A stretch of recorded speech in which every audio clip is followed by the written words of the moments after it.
seja liberto da condenação. Ela travara uma luta frenética quando, de repente, foi arrancada da cama e arrastada para as ruas pelos homens do templo. No entanto, não tinha meios para resistir aos agitadores que a dominavam, e seus pés descalços agora lutavam para encontrar o ritmo enquanto era brutalmente empurrada por todos os lados. Um medo gélido martelava em seu coração de maneira ensurdecedora, quase abafando os insultos de desprezo das pessoas atraídas às ruas pela comoção. Ela havia pecado e sabia o que a aguardava. Poucos meses antes, testemunhara uma mulher tentando se afastar rastejando, enquanto uma após outra, pedras pesadas eram violentamente arremessadas nela pela multidão impiedosa, chamada para administrar a justiça de Deus. Ela ainda se lembrava de como teve que sufocar a náusea que lhe subiu à garganta, ao ver o corpo mutilado da mulher ensanguentada após seus algozes finalmente se dispersarem. Ela nunca imaginou que, um dia, enfrentaria o mesmo destino. Nunca teve a intenção de cometer adultério.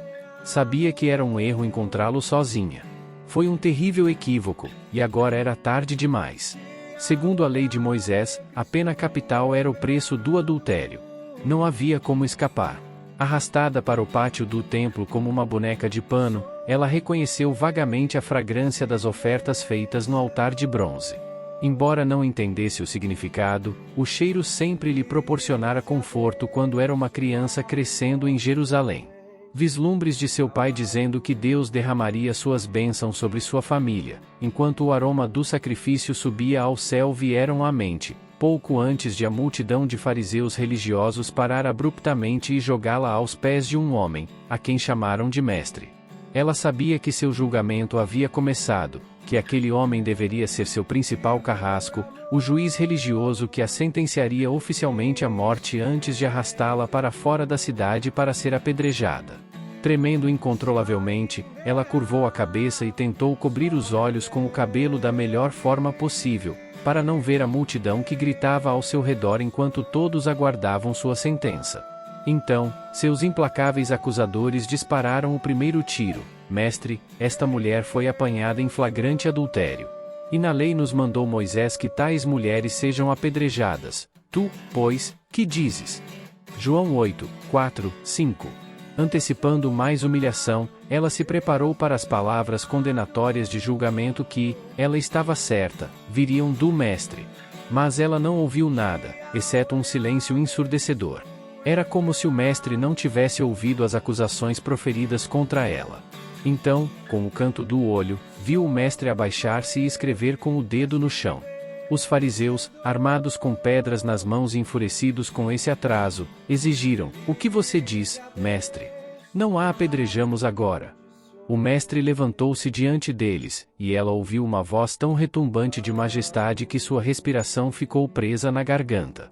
Articulando cada palavra com uma perfeita mescla de autoridade e compaixão, ele declarou: "Aquele que dentre vós estiver sem pecado seja o primeiro que lhe atire pedra." João 8 versículo 7. Então, ele se abaixou novamente e voltou a escrever, como se os líderes da sinagoga nem estivessem ali. Suas palavras a desnortearam. Quem era aquele mestre? Por que ele a estava defendendo, uma mulher pecadora e adúltera? Seria aquele o homem da pequena aldeia de Nazaré, de quem todos falavam? O homem que curava os cegos e fazia os coxos andarem de novo? O homem que diziam odiar o legalismo e amar os pecadores? É esse o homem?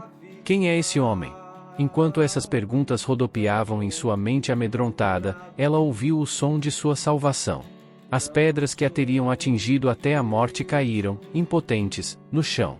Uma a uma, as sandálias daqueles que a haviam arrastado até o templo se viraram e se afastaram. As multidões que se haviam reunido também começaram a se dispersar, pois ficou claro que não haveria espetáculo. Após algum tempo, tudo o que ela podia ver eram as sandálias do mestre. Ele levantou a cabeça dela, e ela viu seu rosto pela primeira vez. Era um rosto de compaixão e amor. Um rosto que brilhava com aceitação e confiança. Lágrimas reprimidas fluíram quando ele lhe perguntou: "Mulher, onde estão aqueles teus acusadores? Ninguém te condenou?" João 8 versículo 10. Ao longo de toda a sua provação, ninguém falará com ela. Ela não tinha importância. Tudo o que importava era que ela cometera o ato e que isso justificava sua morte.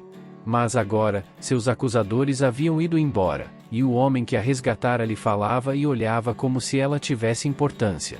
Com gratidão, ela sussurrou: "Ninguém, Senhor." Ela sabia, sem sombra de dúvida, que aquele mestre não era um mestre comum. Foi por isso que ela se dirigiu a ele como Senhor e não como Mestre, como fizeram os fariseus. Ele era o Jesus de quem todos estavam falando. Então, ela ouviu as palavras que nunca esqueceria pelo resto de sua vida: "Nem eu tampouco te condeno. Vai e não peques mais." João 8 versículo 11. Ao voltar para sua casa, repetiu essas palavras para si mesma várias vezes: "Nem eu tampouco te condeno. Vai e não peques mais." Ele salvou a sua vida, e ela sabia que nunca mais seria a mesma.